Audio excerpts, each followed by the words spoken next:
Around 2900 BCE, between two rivers, Sumer is not one nation, but 7 walls grinding against each other. Kish rises first, a military city-state where power is believed to descend from sky as much as from mud. Tradition says Etana rode an eagle toward the heavens, seeking a divine sign and a future for his line. In this land, water is life, and every canal boundary becomes a reason to march.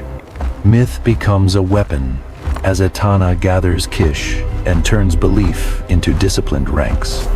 He does not announce liberation.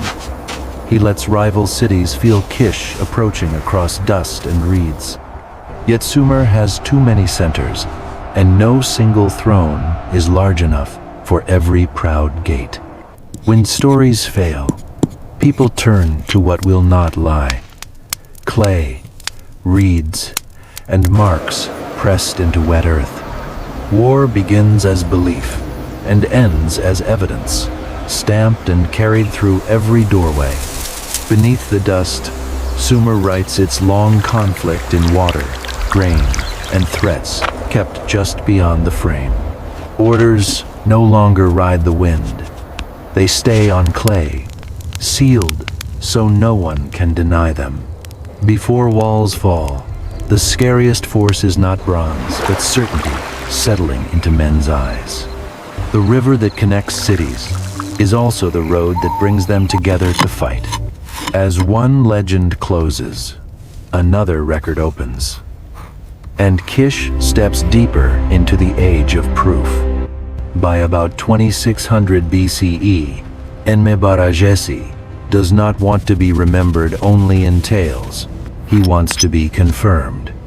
A name emerges on a shard, and authority steps out of rumor into something that can be shown. He does not chase a single victory. He hunts the doubt that makes allies hesitate.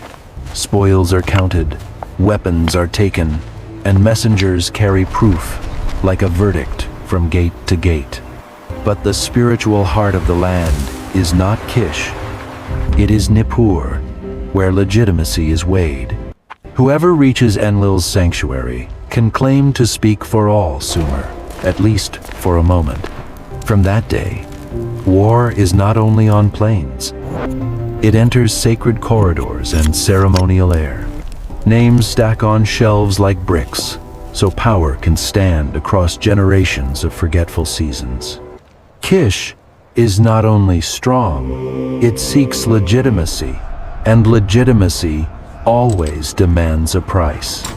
When every city claims the gods, symbols become the second battlefield. One seal crosses 7 cities, and each city reads it as a warning meant for them. As water shrinks, patience shrinks, and war arrives faster than any negotiation. A single nod replaces drums, because all Sumer understands the sign. Then Uruk answers, not with stories, but with walls built to resist the world. Around 2600 BCE, Uruk refuses to bow, choosing to rise like a wall against every approaching claim. Before myth, Gilgamesh is a king who knows survival depends on what hands can build. Each mud brick laid is a vow that Uruk will not be swallowed by outside ambition.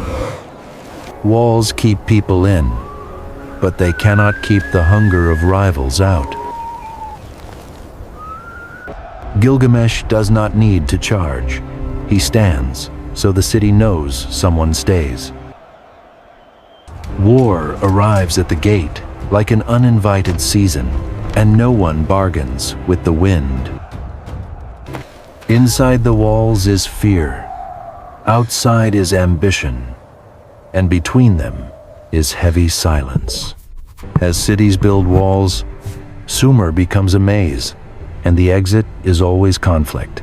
Uruk glows at night, not from peace, but from vigilance stretched thin. Every choice costs grain, water, and time is what no city owns. The river is not neutral, It shifts, and it drags a city's fate with it. When promises fail, men swear on hard things: wood, bronze, and brick. Uruk's legend grows, while Sumer's history keeps breaking into sharper pieces. In the south, proves conquest can come without blades, carried by rivers and schedules. When boats arrive, wealth arrives. And when wealth arrives, war follows close behind. In Sumer, a small seal can weigh more than an army. By about 2500 BCE, is strong not from war drums, but from an unstoppable flow of trade. Mesannepada understands that controlling goods can control another city's life. He turns commerce into law, and law into power, without drawing steel. Rivers that once connected Sumer become highways of ambition, moving faster each season. Foreign goods bring foreign influence, and a quiet exchange can become a political wound. In the silence of harvest, war still sprouts, waiting for someone to cut the water. A blocked canal can drop a city faster than any siege line. Names shift on clay, but the spiral remains. Fear leads to preemptive strikes. Glows at night, and that glow keeps other cities awake with suspicion. Even trade must wear armor, because trust never lasts long enough.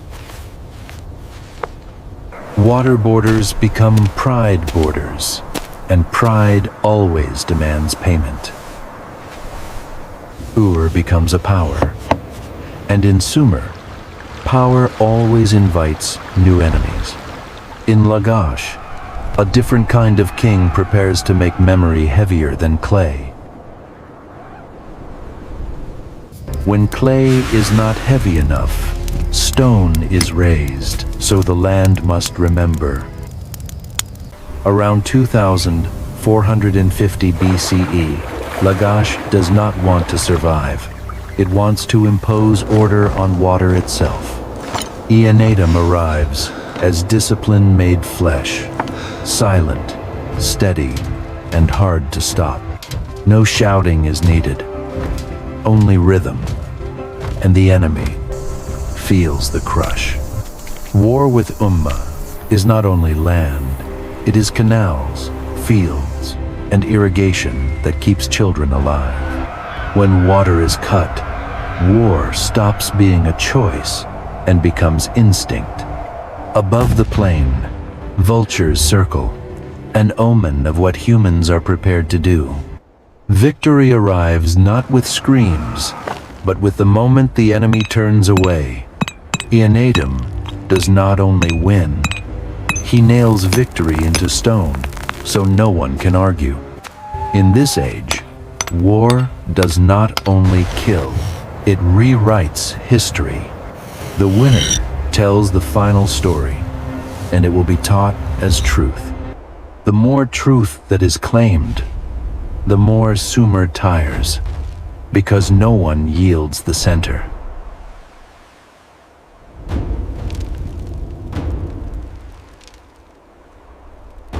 Lagash's order is force, and force always triggers fear in the next city. When the city-states are drained, it takes one ambition to gather them all. By about 2350 BCE, from the water border, a name steps forward: Lugalzagesi.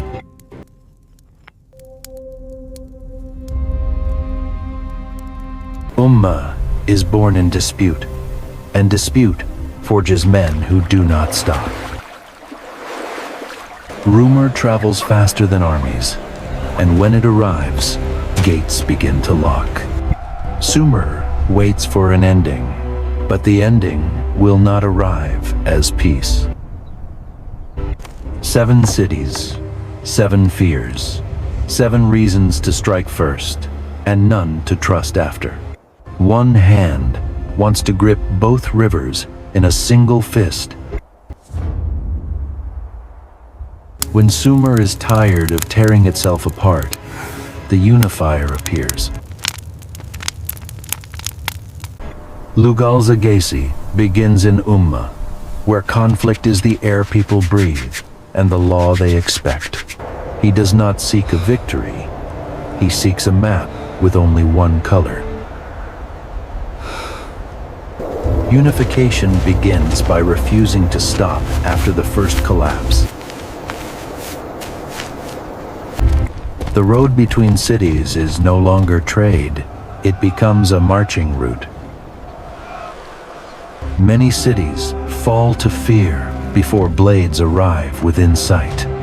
7 banners face each other, and one begins to swallow the rest. Lagash falls, not for lack of courage, but because Sumer is out of strength.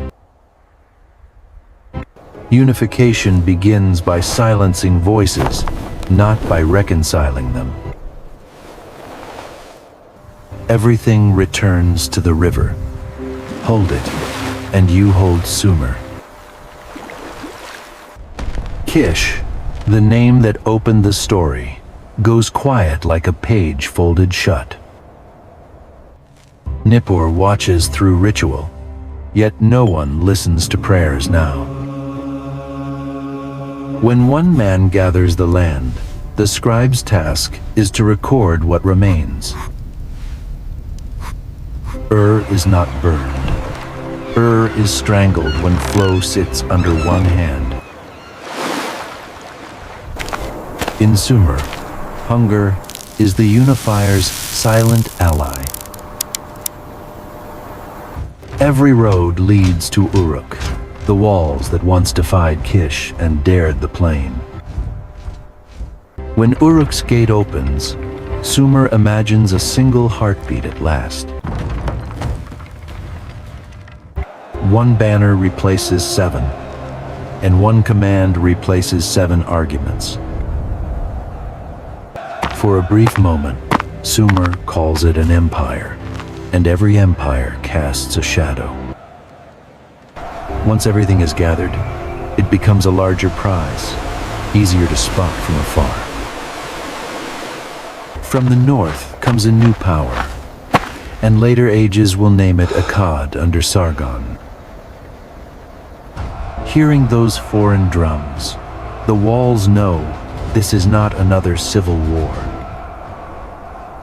Even clay cracks, warning that Sumer is crossing into a different age. Unification is in Lugalzagesi's hand, but the future no longer is. Some battles need no blood on screen, only the ground trembling beneath feet.